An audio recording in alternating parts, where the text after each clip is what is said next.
Hi friends, welcome to our channel. ఎలా ఉన్నారు? అందరూ బాగున్నారా? సో ఈ రోజు మన వీడియో వచ్చేసి ఒక మంచి ఇంట్రెస్టింగ్ స్నాక్ రెసిపీ. స్నాక్ అంటే మనం ఈవినింగ్ ఎక్కువగా క్రియేట్ చేస్తూ ఉంటాం కదా, తినాలి అని ఎవరికైనా చల్లగా ఉన్నప్పుడు బయటకు వెళ్తే డామినోస్ కానీ మెక్డొనాల్డ్స్ కానీ వెళ్ళి పిజ్జా తినాలని అనిపిస్తూ ఉంటుంది. సో ఆ పిజ్జా అనేది మీరు హ్యాపీగా ఇంట్లోనే ఎటువంటి కష్టం లేకుండా, ఇన్ కేస్ మీకు చీజ్ కూడా లేకపోయినా సరే ఇంట్లో ఎలా తయారు చేసుకోవచ్చు నేను సింపుల్ ప్రాసెస్ లో మీకు ఎక్స్ప్లెయిన్ చేస్తాను. ఇది ఒక ట్రెండింగ్ రెసిపీ. ఇప్పుడు చీజ్ లేకుండానే మనం ఎలా తయారు చేసుకోవచ్చు అనేది. సో నేను కూడా ట్రై చేశాను, చక్కగా టేస్ట్ బాగా కుదిరింది, మా ఇంట్లో వాళ్ళని కూడా ఎంజాయ్ చేశాము. సో అదే రెసిపీని ఇవాళ మీతో షేర్ చేయబోతున్నాను.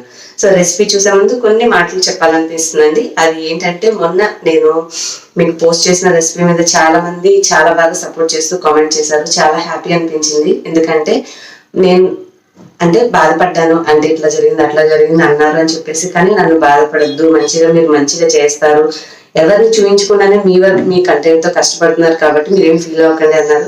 సో మీ కామెంట్స్ అన్ని చదివాక చాలా రిలాక్స్ అనిపించింది, చాలా సాటిస్ఫాక్షన్, హ్యాపీగా కూడా ఉంది. అండ్ నా ఉన్న బాధ కూడా పోయిందనమాట. సో ఆ మాత్రం ప్రేమ అనేది మీకుంది కాబట్టి చాలా థ్యాంక్స్. అండ్ ఇంకా తర్వాత అయితే మీలో చాలా మంది పాప మార్క్స్ గురించి అడిగారు. నేను వెంటనే బ్లాగ్ తీయకపోవడం వల్ల మీకు అప్డేట్ అనేది చేయలేకపోయానండి. So inter first year results లో పాపకి తను ఎంపీసీ గ్రూప్, తనకి 88% వచ్చింది. సో ఏ గ్రేడే వచ్చింది. ఇంకొంచెం ఒక సబ్జెక్ట్ లో కొద్దిగా కెమిస్ట్రీలో తనకి తగ్గడం వల్ల పర్సంటేజ్ అనేది 90 అబోవ్ రావాల్సింది తను ఎక్స్పెక్ట్ చేసింది. But it's okay, not an issue, పర్వాలేదు. పర్సంటేజెస్ కాదు, మనం లైఫ్ లో ఒక లెవెల్ కి ఎదిగే కొద్దీ స్టడీ వైజ్ గా పర్సంటేజ్ అనేది హెల్ప్ అవుతుంది. కానీ ఆ తర్వాత ప్రాక్టికల్ గా మనం ఎంత కష్టపడి చదువుకోగలము, ఎంత బాగా సబ్జెక్ట్ నాలెడ్జ్ గెయిన్ చేసుకుంటేనే అంత ఉపయోగం ఉంటుంది. ఈ 1 or 2% లో పెద్ద పోయేదేం లేదు, నువ్వు అంత ఫీల్ అవ్వద్దని మేము ఎంత చెప్పినా కూడా తను బాగా ఫీల్ అయింది అనమాట. తను ఎక్స్పెక్ట్ చేసిన మార్క్స్ రీచ్ అవ్వలేదని. సో వాళ్ళని ఇంకా సపోర్ట్ చేసినట్టుగా అవుతుందని చెప్పేసి నేను పర్వాలేదు, హ్యాపీ, మేమైతే ఏం బాధపడట్లేదు కదా, we are happy with the percentage what you have got అని చెప్పి తనకి షేర్ చేశాను అనమాట. సో అందుకని పెద్ద సెలబ్రేషన్ లాగా ఏం ఫీల్ అవ్వలేదు. 10th అంటే కొంచెం టర్నింగ్ పాయింట్ కాబట్టి అది కొద్దిగా ఎక్సైటింగ్ గా ఉంటుంది. ఆ తర్వాత ఇంటర్, ఆ తర్వాత తను బీటెక్, ఇంకా డిగ్రీ ఏది చదువుకున్నా తను పర్సంటేజ్ తో పాటుగా తను లైఫ్ స్కిల్స్ కూడా నేర్చుకుంటేనే ఎవరైనా ముందుకు వెళ్తారండి. సో అది నా ఎక్స్పీరియన్స్ తో నేను తెలుసుకున్నాను. ఫ్యూచర్ అనేది చక్కగా ఉండాలి అంటే చదువుతో పాటుగా కొన్ని లైఫ్ స్కిల్స్ కూడా నేర్చుకుంటేనే అవి మనకి కెరీర్ కు ఉపయోగపడతాయి. అండ్ మీ అందరు సపోర్ట్ చేసినందుకు చాలా హ్యాపీగా ఉంది. వన్ మోర్ థింగ్, అండ్ మా అమ్మాయి కూడా చక్కగా ఓకే మంచి డీసెంట్ పర్సంటేజ్ వచ్చింది కాబట్టి మేము కూడా హ్యాపీగా ఉన్నాము. అండ్ ఈ రెండు హ్యాపీనెస్ కి తోడుగా మనం ఎన్నో హండ్రెడ్స్ ఖర్చు పెట్టి బయట తినే పిజ్జాని సింపుల్ గా ఇంట్లోనే తేలిగ్గా ఒక 30 to 45 minutes గ్యాప్ లో మనమే తయారు చేసేసుకోవచ్చు, వేడివేడిగా ఎంజాయ్ చేయొచ్చు. మరి అది ఎలా చేయాలి, ఏంటి ప్రాసెస్ అనేది చూసేసేద్దాం పదండి. వీడియో చూసాక మాత్రం నచ్చితే ప్లీజ్ లైక్ చేయడం మర్చిపోతున్నారు చాలా మంది. సో లైక్ చేసి మీ ఫ్రెండ్స్ అండ్ ఫ్యామిలీ కూడా షేర్ చేయండి. అలాగే మీరు కొత్త వాళ్ళైతే ఛానల్ సబ్స్క్రైబ్ చేసుకోండి, red colour subscribe button click చేసి పక్కన వచ్చిన బెల్ కూడా యాక్టివేట్ చేసుకోండి.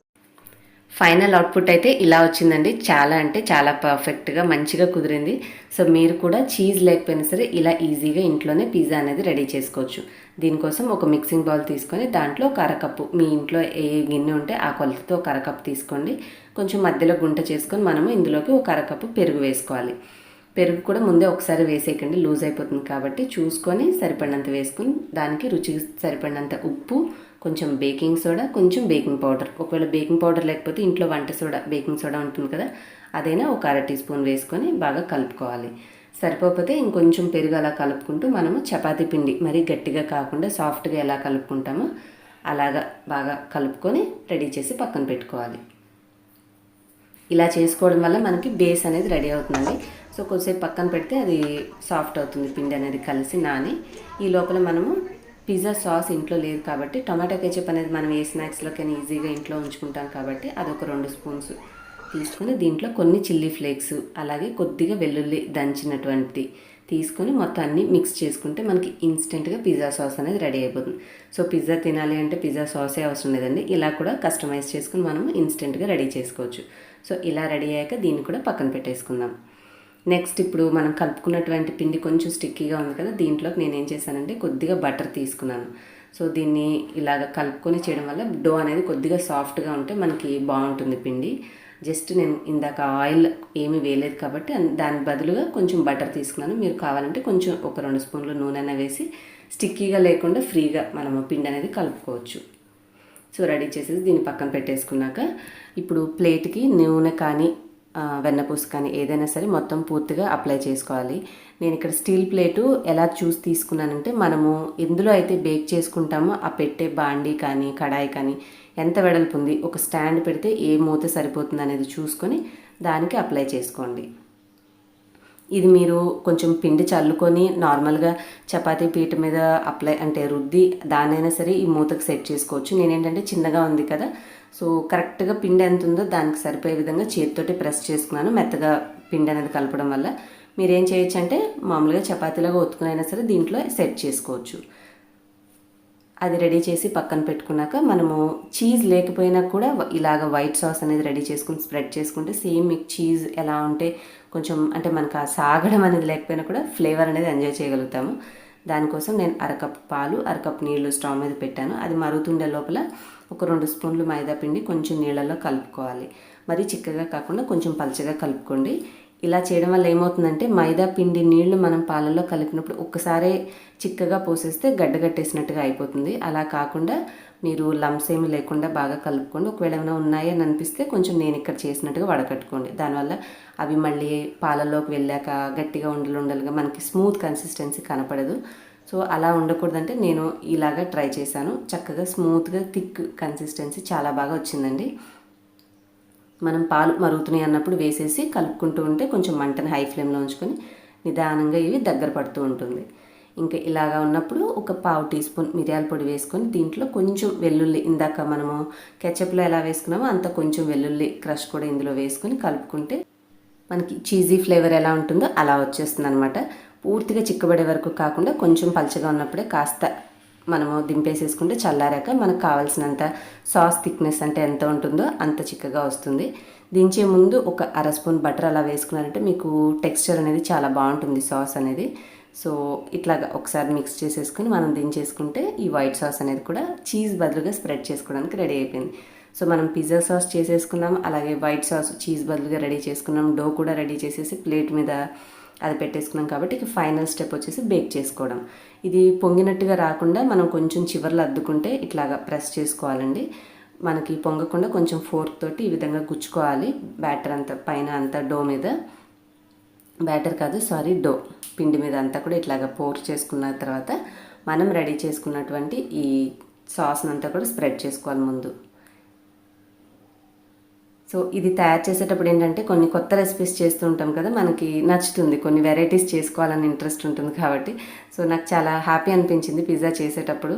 సో మీరు కూడా తప్పకుండా ట్రై చేయండి, చాలా బాగుంటుంది. సో వీటిలో ఇంగ్రీడియంట్స్ మీరు చూసారు కదా, మీకు పిజ్జా సాస్ షాప్లో దొరికితే డైరెక్ట్గా నేను చేసిన ప్రాసెస్ స్కిప్ చేసి దాన్ని అప్లై చేసుకుంటే సరిపోతుంది. ఒకవేళ అది దొరకకపోతేనే ఈ ఆల్టర్నేటివ్ చేసుకోండి. సో ఫైనల్గా అయితే ఇలాగ నేను మొత్తం స్ప్రెడ్ చేసేసాను. దీనిపైన మనము రెడీ చేసుకున్నటువంటి ఈ వైట్ సాస్ ఉన్నది కదా, సో దాన్ని కూడా మొత్తం కొంచెం జాగ్రత్తగా స్ప్రెడ్ చేయాలి. మనం గట్టిగా అనేసామంటే ఈ కింద ఉన్న ఈ రెడ్ సాస్ తోటి కలిసిపోయి మళ్ళీ కలర్ చేంజ్ అయిపోతుంది. సో ఊరికే గట్టిగా అనకుండా కొద్దిగా ట్యాప్ చేస్తున్నట్టుగా అంతా కూడా మరి పూర్తిగా కవర్ చేసేయకండి. కొంచెం అంచులు రెడ్డిష్గా ఉండేలాగా ఉంచి మిడిల్లో మీరు ఈ వైట్ సాస్ కవర్ చేస్తే మనకు ఆ చీజ్ మెల్ట్ అయితే ఎలాగైతే టెక్స్చర్ మధ్యలో వరకే తెల్లగా కనిపిస్తుందో సో మనం ఆ లుక్ అనేది తీసుకురావచ్చు అనమాట ఈ చిన్న మోడిఫికేషన్తో.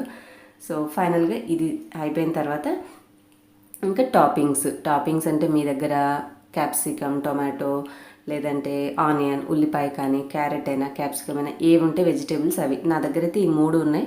వాటిని నేను చక్కగా కట్ చేసి మనకు నచ్చినటువంటి స్టైల్లో ఇలా సింపుల్గా డెకరేట్ చేసుకోవచ్చు.